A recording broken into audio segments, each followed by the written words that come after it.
Hello YouTube, Ronin Kazi, Destiny 2 gameplay. So, just in my volumes here, problem solving. Long time ago I did a video.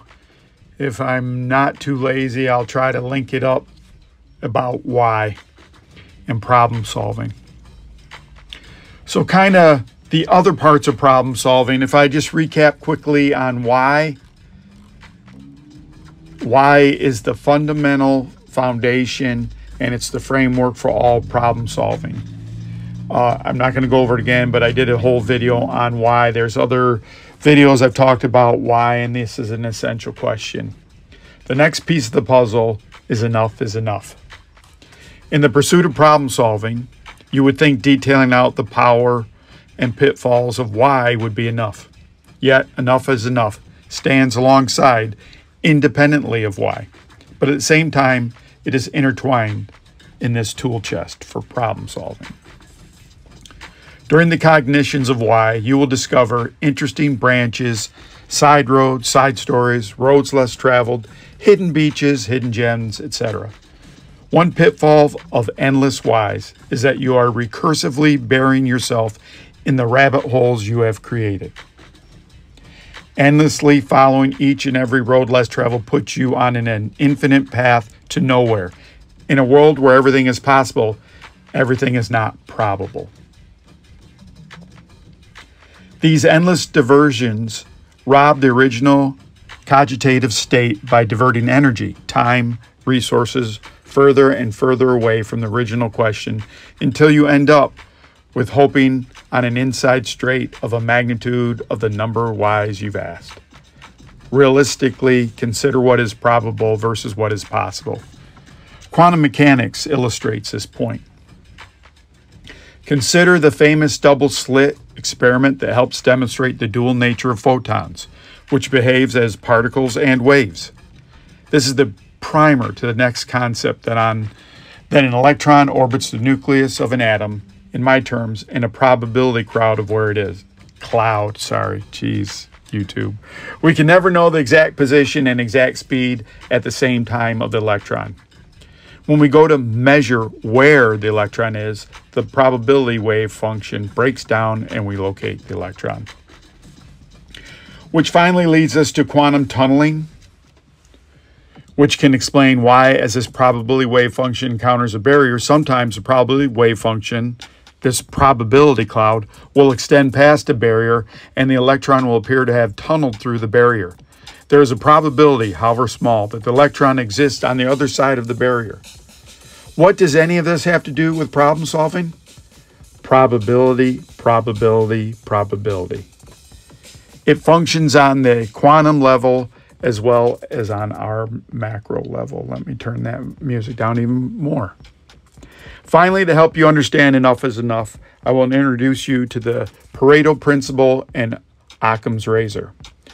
The Pareto principle, named after esteemed economist Vilfredo Pareto, specifies that 80% of consequences come from 20% of the causes, asserting an unequal relationship between inputs and outputs. This principle serves as a general reminder that the relationship between inputs and outputs is not balanced. The Pareto principle is also known as the Pareto rule or the 80-20 rule. Occam's razor is the problem-solving principle that entitles entities should not be multiplied beyond necessity. Geez, that's still loud music. I love you, music, but you're too loud. To solve problems, you do not need mounds and mounds of data. In the time of big data, some problems reveal themselves rather quickly. There's nothing wrong with big data. That is more opportunity finding versus problem solving. For example, big data might tell you of the 10,000 visits to your website that it was visited 4 times from a select zip code in Omaha, Nebraska. Could indicate Warren Buffett is visiting your site. The fact you get a lot of complaints about the third shift crew and fast food quality doesn't really need big data to help you figure out what the problem is. So, what does that relate to the video that you're watching? We've gone through this video. What you're seeing now is an excerpt of the last run through where we had just crashed and burned several times. We iterated through this process. and worked further and further along using some of the scientific method to say, hey, this didn't work, why don't we try this? Until we succeeded. You might do this problem solving in your head. Intrinsically, it might be part of your nature. But what I'd like to tell you is that it's good to pull it out, lay it bare, and go through the steps of problem solving. Again, number one is why. You have to ask why. Why did this happen? Why is my spouse unhappy? Why are my children doing bad in school? Why am I doing good at work? Why do I like this music over the other music? Some of these are quick and easy answers. Some of these answers take longer and take maybe a lifetime to discover. But using the second principle of problem solving, enough is enough. You're not going to endlessly go and chase down that's Roxy getting attacked by Caesar over the fake bone. You're going to use these two parts of problem solving. You're going to ask why, but you're not going to ask why endlessly. You're going to break this down into some possibilities of what could happen, the most likely possibilities.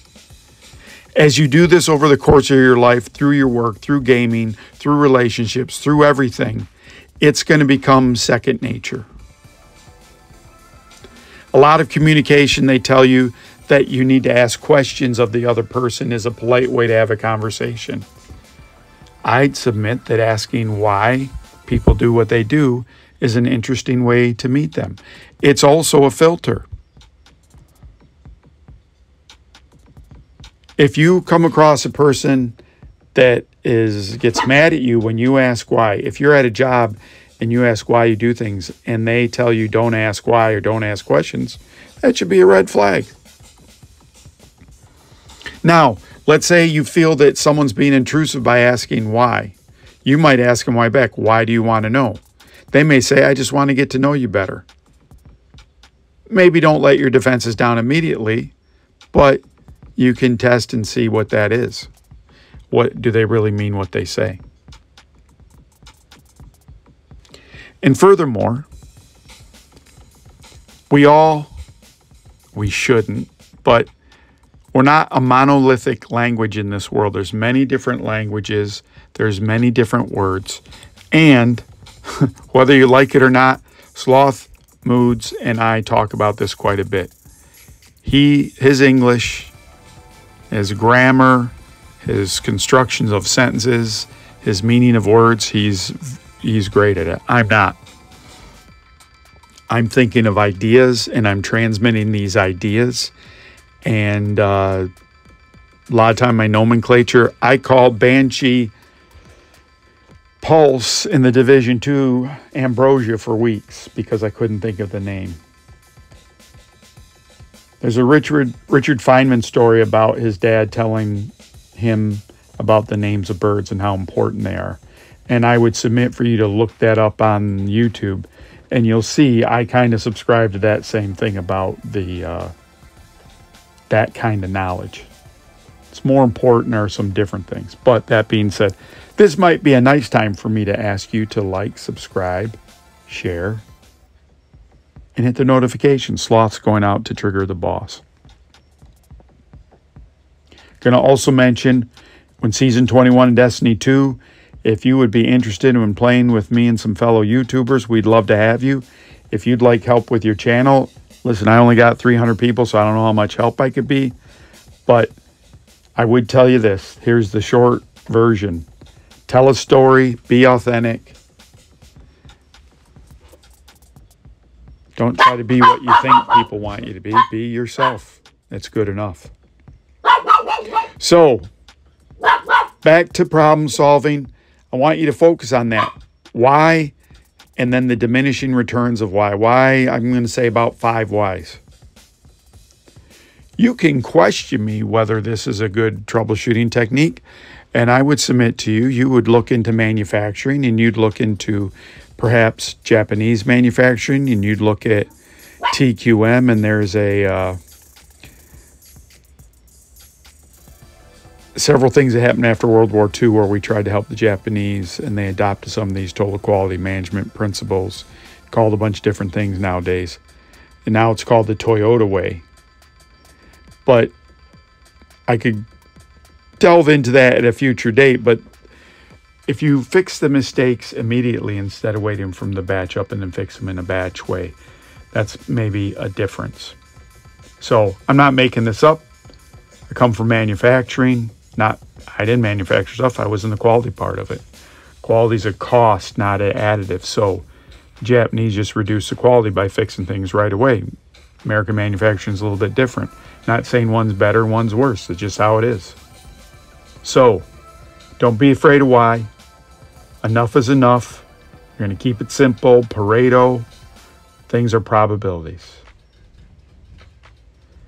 I appreciate YouTube. I hope you have a great day. Thank you for subscribing, liking, sharing. Thank you for stopping by. I appreciate everyone. Have a great day. Bye.